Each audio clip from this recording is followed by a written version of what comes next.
This video was sponsored by Enhance, Elbilmek, ABRP Planner, Kempower and Bilkomponenter. Yo, what's up? We are now in the garage, but today we're gonna test some freaking insanely powerful LED lights. Yeah. We call them LED bars. So I have Sondre Hugås here. He's the owner of Bilkomponenter. Yeah. We are almost neighbors. You know? Yeah, almost. I mean, if this was Finnmark, then we're neighbors. Oh, yeah, for sure. But okay, so here you're gonna see, it's a Tesla Model S Plaid. And it has, well, maybe you can explain more, Sondre. Yeah, this is set up mostly for demonstration. Normally you will only need one, but of course, when you do the work I do, then you have to try two.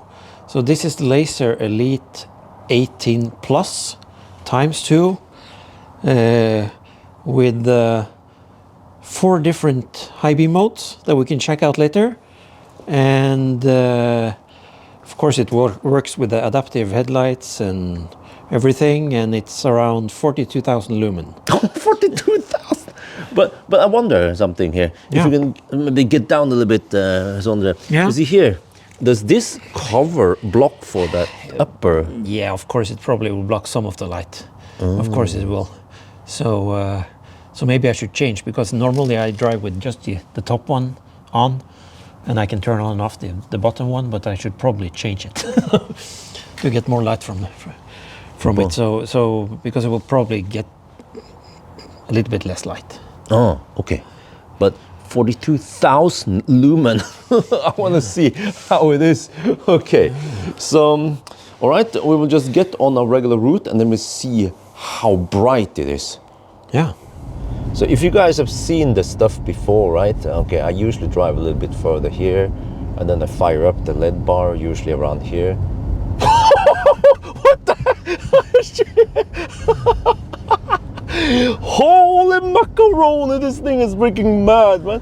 If you guys seen the headlight test in the past, like, you guys see on the right side, I didn't know there were that big trees. And also now, I don't know if you can see, there is like a little haze. That is burning, Norwegians burning wood around here. Oh, yeah. Okay, it is -4°C, so they're burning wood.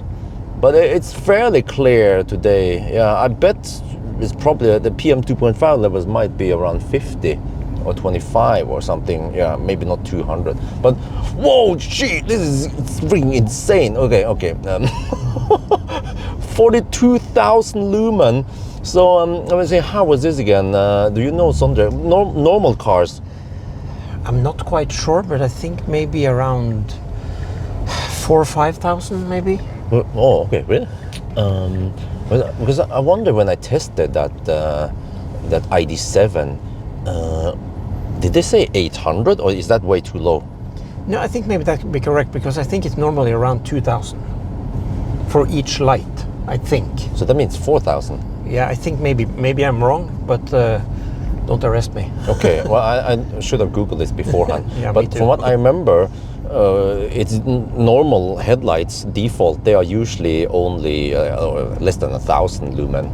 I could also be wrong. I'm not sure, but this is 42,000. But can you actually add those two together? So both of them are 21 each. Yeah, both are 21 each.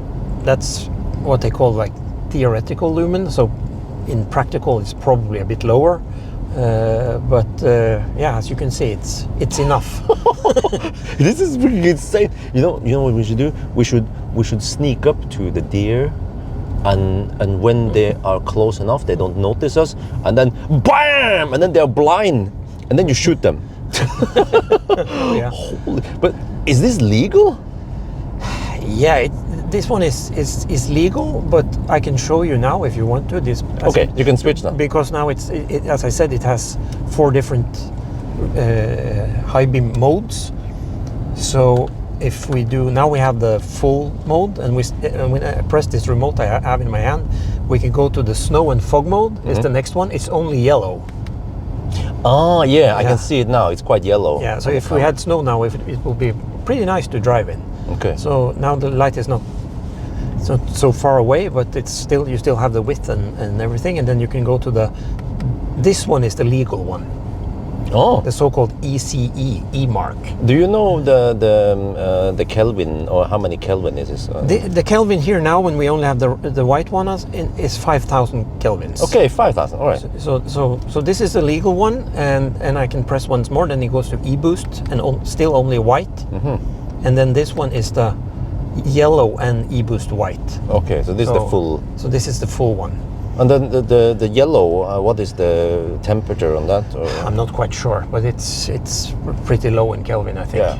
And for those technical nerds, I can give them some extra information, and that is, this car has the 16-volt lithium low-volt battery, and when you do both, like this, it's around 380 watts, and the low-volt battery can't really cope with it over some time. So if you drive it both on for an extended time period, for probably like 15 to 20 minutes without meeting a car or anything, the car will throw up some fault codes. Oh shit! Wait. Okay, but is it gonna be a problem now when we test it? No, it shouldn't be, because even though that 16-volt battery is pretty small, it's probably not cold enough outside, because what happens is that when the battery gets colder, it will ask the car for less power to recharge, and it doesn't care about the extra power that we draw from the LED bar. Okay, what about now, -3 degrees Celsius? Yeah, well, if you want, after we can make a small video from the screen. I can show you in the service menu. Oh, what happens? Okay, we can do that at home, yeah. Yeah. But let's do it. Okay, is it full on now? Yeah, now it's full on. Okay, now we have the farm inspection. Boom! What the heck, man? Okay, let's go. They're gonna call the police now. This is a freaking UFO. Okay, let me fire up this one. Wow! Look at that. It like, you know, with regular cars, you just see some stuff. You see the full tree here. It lumens. Wait, is it? No, it's not.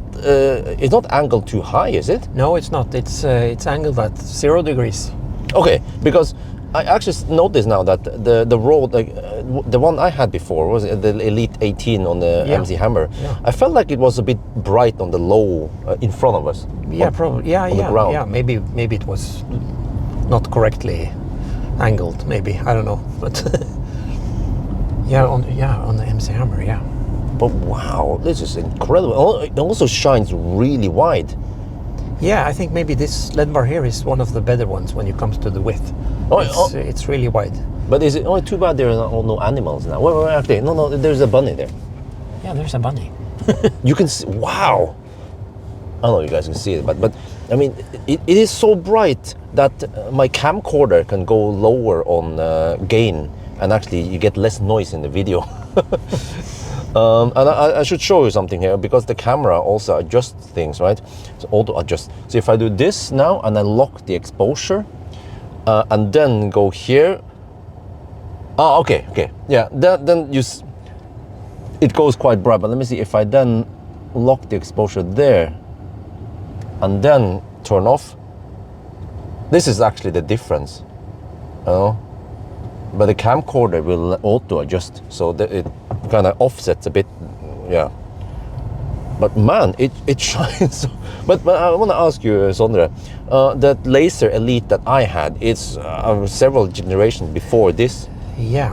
And what kind of improvements did they do since then? Well, you know, the beam pattern is different. As you already mentioned, this one is wider, closer to the car, and in the center it's quite narrow. So what you actually end up with is that you have a wider light closer to the car, and you can shine further away in the middle. Oh, on the motorway, for example. Yeah. So I'm not sure when you put both on, but you probably, if you go to around 1 lux, 1 is supposed to shine around 600 meters at 1 lux, and 1 lux is probably what we can see If you go to 1.25 lux, which every LED bar manufacturer like to brag about, it's 1200 meters for one. Wow, 1200 meters. That's quite far. Yeah, that is very far. Let me just illustrate. Let me see. I need 10.3 kilometers. Right, let's drive 1 kilometer, just to show you how far it is. What you see, like at the end of the road there, or from something far away there, right, down the hill and up the hill again. Let me see how far that is. Okay, 1.4. So we started 10.3, 10.4, 10.5. That's only 200, 300 meters away. Dude, like 1 kilometer is really far in terms of vision. Yeah. So if there's people walking with the reflexes on and stuff like that, I don't know what it's not called reflexes in English. It's called okay, but that, I think that reflex. Yeah. Then you can see, maybe you can see the person, but you can see the light shining back. Yeah, well, you can see them glow. Yeah, you can see them glow. But now it's 700 meters we've driven now. It's 11.0. It's 1 kilometer. I never thought about that before. 1 kilometer is really far. Yeah. And some people, of course, will say that that's not enough. Well, those real light junkies. Yeah. But now is 11.2. Okay, we're about to hit 11.3. We're about to hit 1 kilometer. There. That was 1 kilometer. So maybe on the the Varberg Falkenberg stretch there, maybe on the straight. Yeah, probably. I have a kilometer of vision almost. Yeah, Rish. Wow. There's too much street lights here, so it's difficult to find the stretch that it's dark for 1 kilometer. Yeah, but I bet, for example, Østerdalen would be prime location. Where does the laser do any adaptive? No, there's nothing. Nothing adaptive here. They're just on and off. Okay. So if you want to try the adaptive lights on the car, what happens is that when the car turns off one sector or more, the LED bars go off. Okay, we can try now. If you put on the adaptive, there. Okay, so now it's on adaptive. Yeah, came on straight away. Okay, now you see the. Okay, that was the Tesla light, and then it fired up everything. So can you explain what happened now? Yeah, the car saw something. Okay. and turned off the. I can see now. Yeah, we have the high beams on, and there came the LED bars. Okay, so let me see. So you mentioned that it will sometimes turn on the adaptive. You can actually see here. I think that Tesla actually made an improvement because just a couple of months ago, these signs here, when the LED bars was on, the car would react to those signs and then turn off the LED bars because the reflection was too much. Yeah. But now it actually stays on. Yeah, it actually does. So Tesla will keep the lights, full light on. Even when we have street lights. Yes, but in Germany, I heard that that's illegal. Oh, is it? Yeah, so it needs to be off when you are on street lights. But I feel safer when it's on to see animals or pedestrians. Oh yeah, that's for sure. But okay, so when it's full on, this time we can try for a bit with the adaptive one, see what happens. But man, this is is it like now when we drive downhill, you see far over there, it lights up everything there. Okay, sorry, I need to turn it. Yeah, so normally you see this kind of. Well, there's no. We haven't connected it so that you can turn off all the. Oh yeah, you can if you flash with the light horn. Oh, it's ALC. 4 or 5 times. Okay. Now. Oh yeah, it's just like when I had before. Yeah, they use the same hardware, the same. Yeah. So now this is this is the standard Model S headlights. Okay, let me see. I have to go to the dark place again and compare. So that's also relevant. Yeah, this is where I would go straight. Yeah, I forgot about it before. So okay, here. Okay, there's some street line here. We just have to quickly pass this area. But don't remember, did I ever do a headlight test of the Plaid? I can't remember that you do. Okay. It's supposed to have the best of the Teslas. Oh, really? Yeah, Better. because you have 4 lenses in front instead of the Model Y has 2. Oh, yeah. So there's some extra lights here. On So the high beam goes out of the both 4. Yes. Oh, so it's not just for the decoration. No. But is it Hella? It's lens, right? I think so, and I think maybe the LEDs themselves are from Samsung or something. Oh, so this is quality stuff. Yeah. But okay, we've been spoiled by the LED bar, but you can see that this is usually what you get. Actually, from what I remember when I test other cars, it's actually pretty good for standard headlights. Shines wide and tall, wide and fairly bright. But I feel like actually the ID7 lights, they were better and stronger and maybe slightly taller also. ID7 was really good, but I mean, yeah, you can see it goes fairly high. Yeah, this is actually very good for standard headlights. But then we try, okay, 1, 2, 3, 4, 5.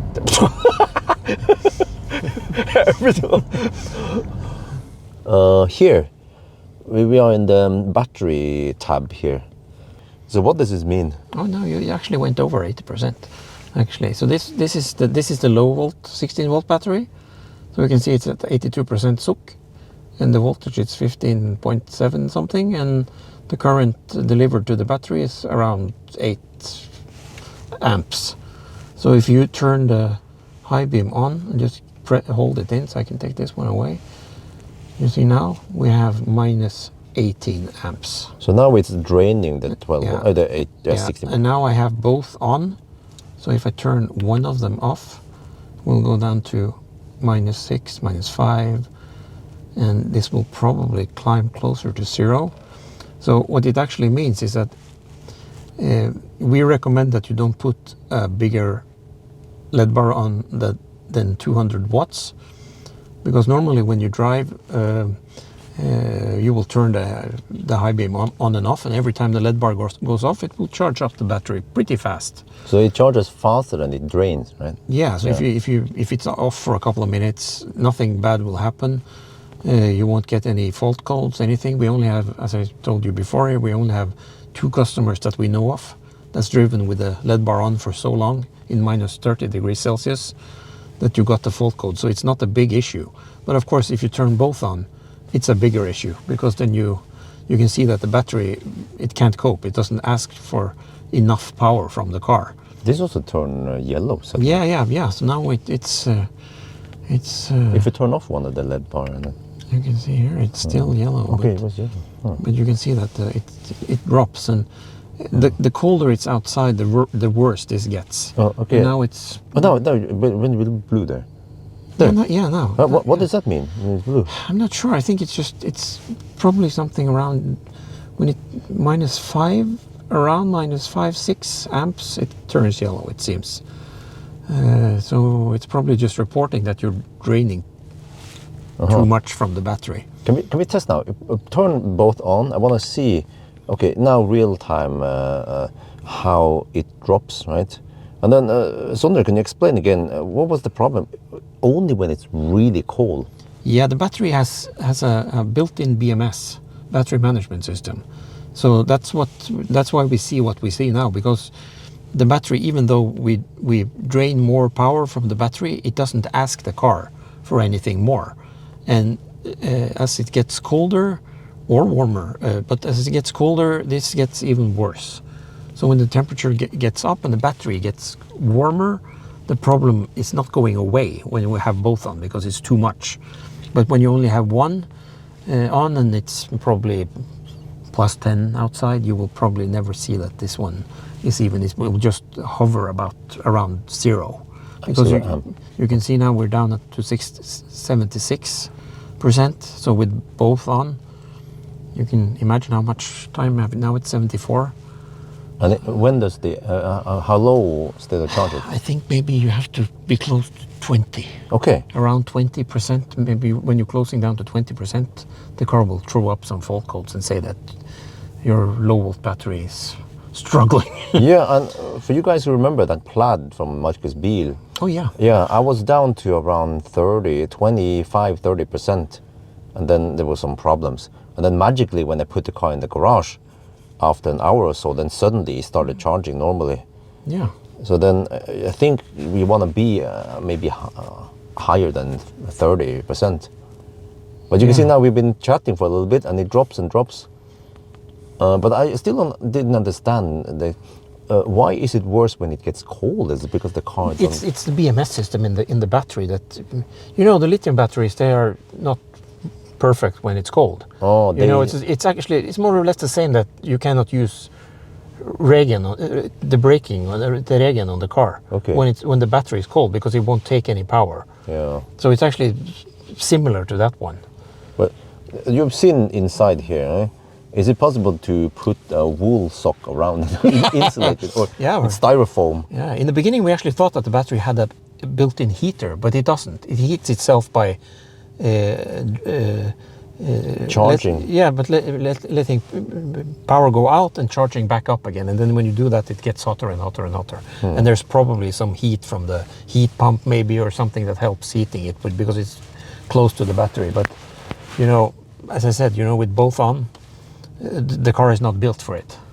So if you want to install that much light, you have to be careful, because you cannot drive with it on for a long time. I guess maybe now, maybe 10-15 minutes, and we would probably get some fault codes if we waited that long. And then you have to.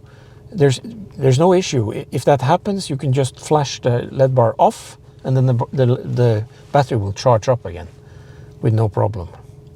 And I can also say that we are working on not we, but the manufacturer of the ALC, they are working with a new software for the ALC that has built-in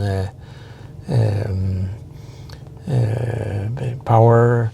They check the power on the car, or the voltage here on the car. So when the voltage get too low, the LED bar will just turn off, and it won't turn on again until the volt is high enough. So that will be an automatic function. But normally when you just have one LED bar, this is not an issue, it's not a problem. Okay, but I'm going to test something here. So we're down to 62% now. It took, I don't know, several minutes, right? Yeah. But if we, and it's minus 2 degrees Celsius outside. Now if we turn off the thing, or well, if we turn off one. I can turn off one first. It will just drain slower, right? Yeah, you see now the battery is probably a little bit hotter, because you see now it's not. Now you even see positive numbers there from time to time. So now it was -5, -6 amps. Now it's -1, -2, and that's because the battery is heating up. So in the case of that guy, the Finnish guy, if he just somehow managed to heat up the battery by charging, discharging, he could have mitigated the problem, right? Yeah, probably.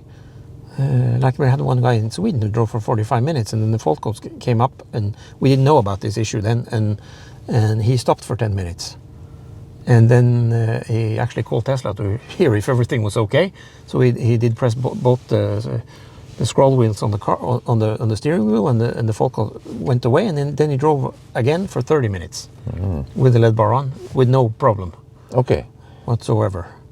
But this value here, can you get this in ScanMyTesla? Do you know?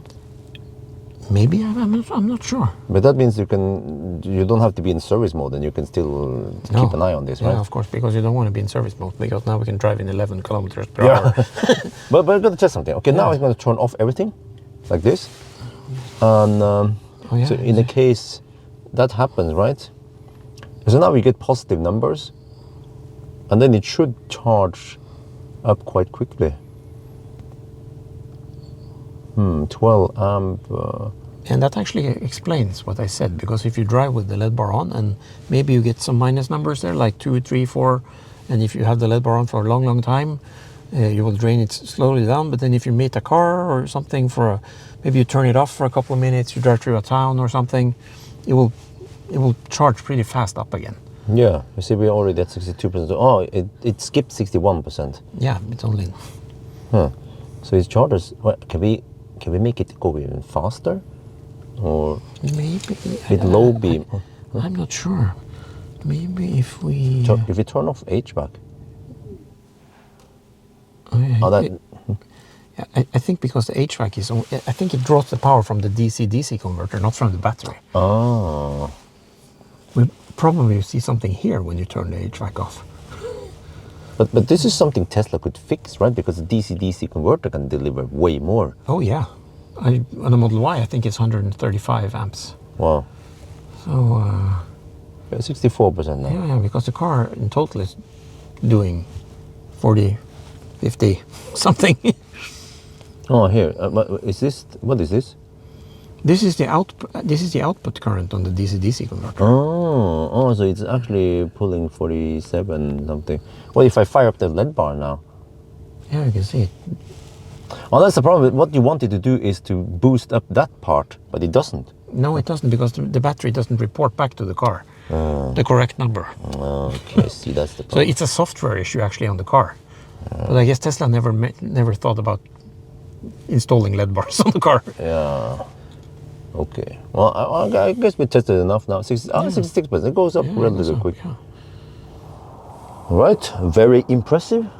Also very interesting. Yeah. Yeah. Some nerdy stuff about the electricity and stuff here. But maybe I should mention that. Wasn't sure if it was that clear in this video, but the whole electrical problem here is only when you have too high output or power Yeah. draw. So with one, it's really not a problem. It never happens. We had, as I said, we have only 2 customers that's experienced a problem with that, and that's of like probably 3,000-4,000 Yeah. people. So it's really not an issue. But also in all Teslas, because this actually taps into the 16-volt system. It's like the new cars, they have a 16-volt loop and a 12-volt loop. Is that how it works? No, I think the whole loop is 16. Oh, okay, 16. Yeah. But all cars, they only have the old lead acid battery. Yeah. And there's not a problem. Or No, not the same. Maybe you should probably stop somewhere there and not put too much on them as well. But this would never be a problem on a car like that. Maybe if you put 4, yeah, it would be a problem. But where are you supposed to fit them? Yeah, but still, I'm really impressed. Like I mentioned, I had it before, linear laser elite.